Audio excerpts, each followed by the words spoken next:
할렐루야. 2월 29일 목요일 사순절 제2주차 말씀 기도에 함께 드리시겠습니다. 사도신경으로 저의 신앙을 고백드리시겠습니다.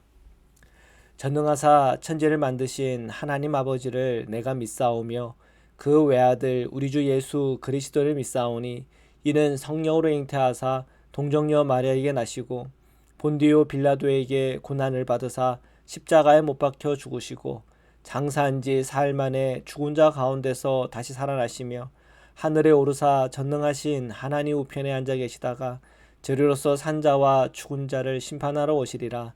성령을 믿사오며 거룩한 공회와 성도가 서로 교통하는 것과 죄를 사하여 주시는 것과 몸이 다시 사는 것과 영원히 사는 것을 믿사옵나이다. 아멘. 거룩하신 하나님, 오늘 이 아침에 저희가 주님 앞에 나와 기도와 간구로 감사함으로 주님 앞에 섰습니다. 사순절 이 기간을 보내는 동안 그리스도 안에서 변화와 또한 그리스도 안에서 체험을 허락하여 주옵소서. 그 십자가의 은혜와 신비를 깨닫게 하시며 그 부활에 동참하는 은혜가 있게 하여 주옵소서. 저희들에게 주어진 그 말씀 읽고 묵상할 때 깨닫게 하시고 그 말씀을 통해 영의 눈이 열리게 하시며 그 말씀 따라 믿음으로 순종할 때 주시는 주님의 복을 누리게 하여 주옵소서. 예수 그리스도의 이름으로 기도드립니다. 아멘.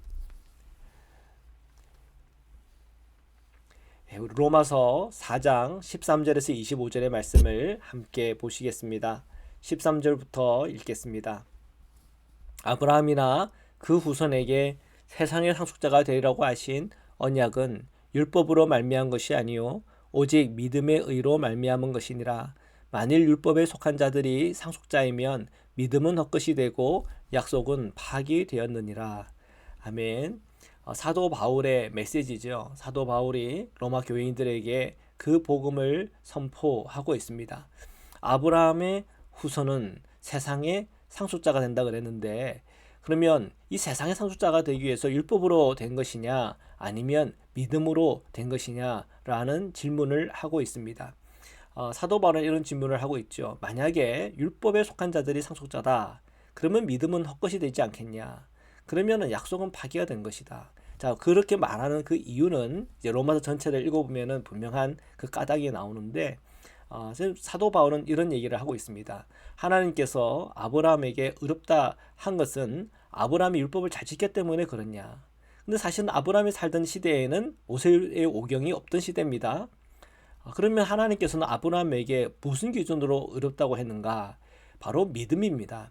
할례 받지 않았던 무할례 시의 그의 믿음, 그 믿음에 주님께서는 의롭다 하신 거거든요. 그래서 이런 얘기를 하는 겁니다. 자, 아브라함이 의롭다 한 것은 율법으로 근거가 된 게 아니라 바로 믿음으로 근거가 된 거다. 그런데 만약에 율법이라고 자꾸 주장을 하면 그 믿음은 공허한 것이 되는 거고 하나님께서 아브라함과 맺은 약속은 파기가 되는 거다라고 설명을 하고 있죠.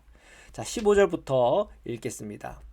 율법은 진노를 이루게 하나니 율법이 없는 곳에는 범법도 없느니라. 그러므로 상속자가 되는 그것이 은혜에 속하기 위하여 믿음으로 되나니 이는 그 약속을 그 모든 후손에게 굳게 하려 하심이라. 율법에 속한 자에게뿐 아니라 아브라함의 믿음에 속한 자에게도 그러하니 아브라함은 우리 모든 사람의 조상이라. 아멘. 자, 율법은 진노를 이루게 하는 것이다.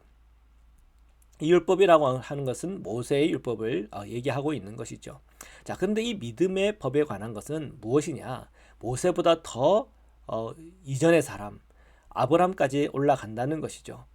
구원의 본질은 율법에 있는 것이 아니라 믿음에 있다고 하는 것을 계속 강조하는 것입니다.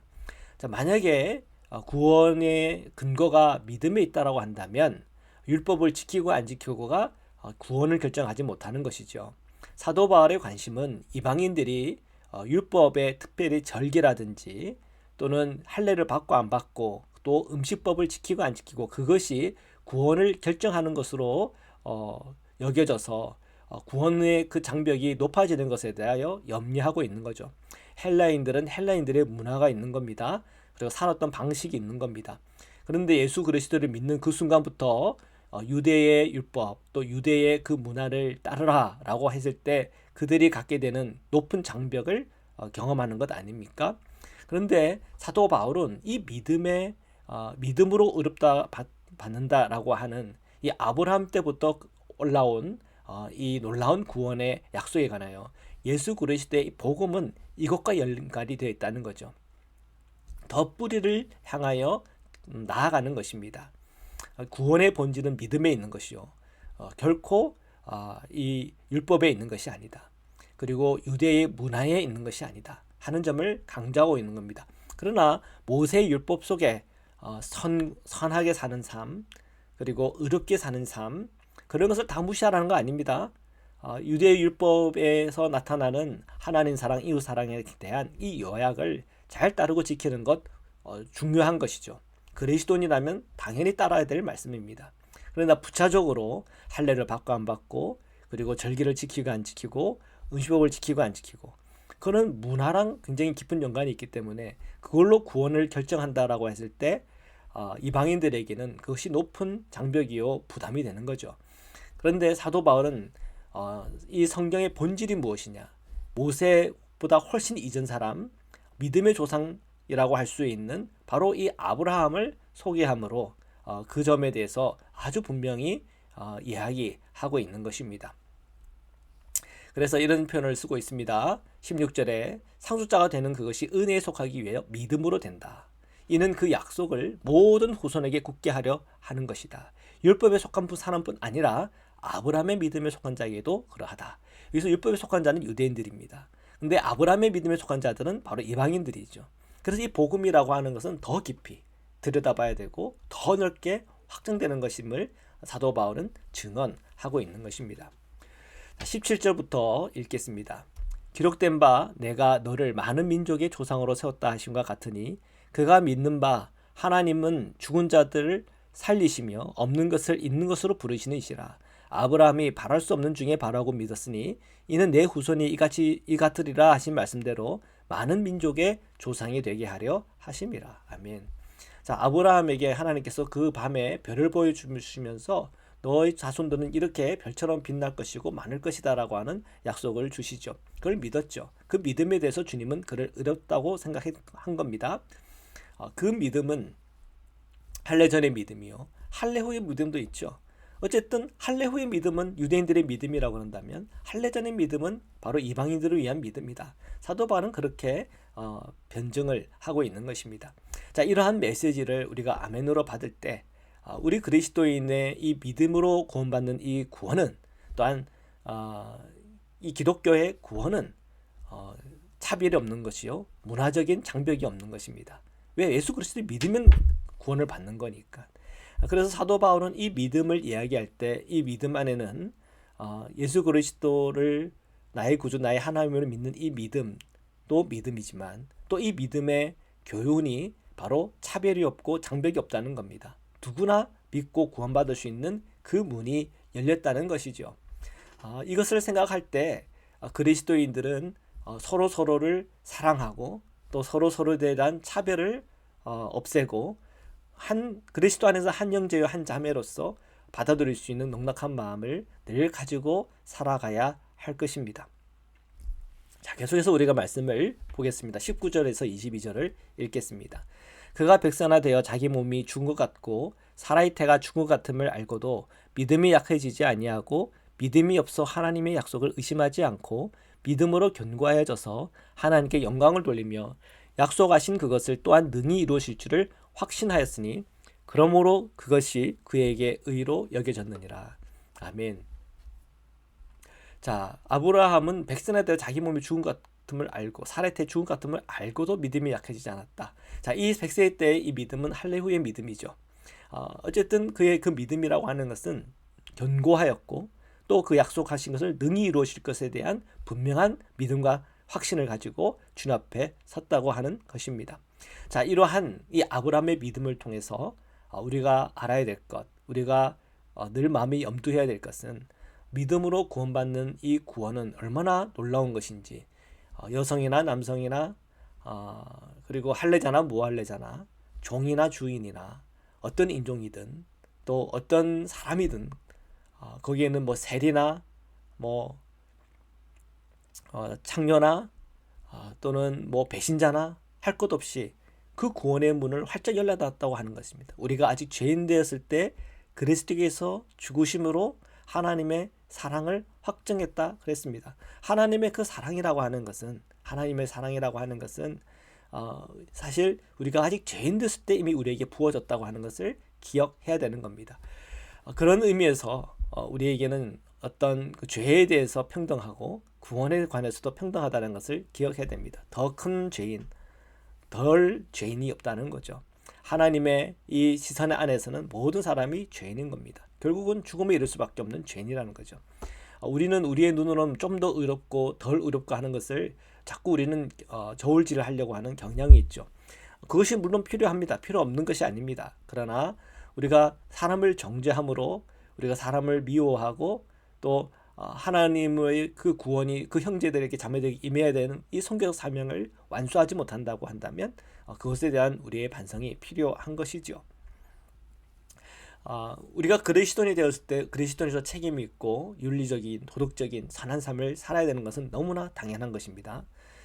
그러나 우리가 형제 자매들을 볼 때 그들의 죄를 자꾸 주목해서 보고 그들을 보기 시작한다고 한다면 모든 형제 자매들이 구원받기를 원하신 하나님의 마음을 저버릴 수 있다고 하는 그 사실을 우리가 기억해야 하겠죠. 자, 계속해서 우리가 말씀을 보겠습니다. 23절부터 25절을 읽겠습니다. 그에게 의로 여겨졌다 기록된 것은 아브람만 위한 것이 아니요 의로 여기심을 받은 우리도 위함이니 곧 예수 우리 주를 죽은 자 가운데서 살리신 이를 믿는 자니라. 예수는 우리가 범죄한 것 때문에 내줌이 되고 또한 우리를 의롭다 하시기 위하여 살아나셨느니라. 아멘. 자, 23절 24절의 말씀을 보니까 24절 보니까 의로 여기심을 받을 우리도 위함이니 곧 예수 우리 주를 죽은 자 가운데서 살리신 이를 믿는 자다. 그 누구를 얘기하는 거죠? 성부를 얘기하는 거죠. 그리고 25절 예수는 우리가 범죄한 것 때문에 내줌이 되고 십자가죠. 또 우리를 의롭다 하시기 위해 살아난 부활이죠. 예수 그리스도의 십자가와 부활을 믿는 믿음 우리에게 필요하죠. 우리가 성부를 믿는 믿음, 성자를 믿는 믿음, 거기에 또 하나 더 성령을 믿는 믿음이 오늘 우리 그리스도인에게 있습니다. 그러면 성부, 성자, 성령은 같은 분이죠. 그래서 우리는 삼위일체의 신앙을 갖고 살아가는 거죠. 성경에는 삼위일체적 표현들은 많이 나타나지만 삼위일체라고 하는 이 신학적 표현은 나타나지 않습니다. 이것은 분명 공의회를 통해서 기독교적 역사 안에서 공의회를 통해서 삼위일체의 신앙을 확립한 거죠. 오늘 그리스도인들이 왜 삼위일체의 신앙을 가지고 살아가야 되나라는 질문을 하게 되는데 그 삼위일체의 그 신앙을 가지고 살아야 성경을 볼 때 이런저런 이해되지 않는 이 부분들이 삼위일체의 신앙 속에서 이해되어지고 또 삼위일체 신앙 속에서 그 관점으로 바라볼 때 건강한 신앙관을 가지게 됩니다. 만약에 이 삼위일체 신앙을 버리게 되면 한쪽만 너무 강조하는 것 때문에 또는 한쪽을 너무 강조하지 않는 것 때문에 생기는 이 신앙적인 균열이 생기고 불균형이 생기는 겁니다. 자, 예를 들면 예수님은 참 하나님이시며 동시에 참 인간이시죠. 참 하나님이기 때문에 우리가 예수 그리스도를 예배하고 찬미합니다. 그리고 예수님이 참 인간이기 때문에 우리는 예수님을 따르죠. 그 본을. 이것이 삼위일체 신앙이 가져다주는 복이고 또한 그리스도인의 영적인 균형입니다. 그런데 만약에 예수님을 신으로만 생각한다면 예수님은 우리의 본이 될 수가 없어요. 어떻게 우리 인간이 신을 모방하고 따르고 할 수 있단 말입니까? 그러니까 사람들은 이런 얘기하죠. 예수님은 하시지 난 예수님이 아니야. 이런 얘기를 하잖아요. 그런데 그것은 잘못된 신학입니다. 삼일체 신앙관에서는 그렇게 얘기해서는 안 되죠. 예수님은 참 인간이기 때문에 당연히 그 본을 따라가야 되는 거죠. 그러면 또 예수님은 인간으로만 생각한다면 그럼 예수님을 예배하는 이유가 없어지는 거죠. 기독교 자체가 존립을 할 이유가 없는 거죠. 그래서 이 삼일체의 그 신앙이 상당히 중요한 신앙입니다. 자, 지금 이 24절, 25절을 읽고 묵상하다 보면은 여기에 보면 성부의 믿음이 있고 동시에 예수님의 십자가와 부활에 관한 믿음도 동시에 나타나는 겁니다. 그래서 우리가 삼일체 신앙 안에서 예수님을 믿고 성부를 믿고 또 그 모든 우리의 삶 속에 역사하시는 성령의 은혜와 그 이끄심을 믿으며 오늘 우리가 살아가는 것이죠. 그 안에 우리가 예수 그리스도 한 분이면 충분하는 그런 믿음의 신앙 속에서 이 사순절 안에 오늘 우리의 신앙과 우리의 삶이 더 깊어지고 또 변화의 삶으로 나아가는 은혜가 있기를 주님의 이름으로 축원합니다. 말씀으로 기도드리시겠습니다. 사랑해 주님 감사합니다. 오늘도 주님의 말씀 앞에 섰습니다. 그 말씀이 저희 심령과 마음을 움직이게 하여 주옵소서. 우리가 이 로마서를 통해서 오늘 저희와 같은 이방인들이 예수 그리스도를 믿고 구원받으며 예수님의 믿음까지 성장하고 자랄 수 있는 이 놀라운 보관에 있게 하시니 감사합니다. 이 사순절 기간 동안 예수님의 십자가 부활을 깊이 묵상하는 가운데 오늘 저희 심령과 마음이 변화되게 하시고 그리스도의 사랑을 전하는 자가 되게 하시고 또한 모든 자에게 주신 그 믿음을 기억하며 주님의 마음으로 오늘 살아가서 차별하지 않고 서로 형제 자매들을 아끼며 그리고 함부로 정죄하지 아니하며 정말 선하게 또한 모든 사람의 구원을 놓고 기도하며 참된 선교사요 전도자로서 살아갈 수 있도록 저희들을 축복하여 주옵소서. 거룩하신 예수 그리스도의 이름으로 기도드립니다. 아멘. 우리 주기도문으로 마치겠습니다. 하늘에 계신 우리 아버지여, 이름이 거룩히 여김을 받으시오며 나라에 임하옵시며 뜻이 하늘에서 이룬 것 같이 땅에서도 이루어지이다. 오늘날 우리에게 일용할 양식을 주옵시고 우리가 우리에게 죄 지은 자를 사해 준 것 같이 우리의 죄를 사하여 주옵시고 우리를 시험에 들게 하지 마옵시고 다만 악에서 구하옵소서. 나라와 권세와 영광이 아버지께 영원히 있사옵나이다. 아멘.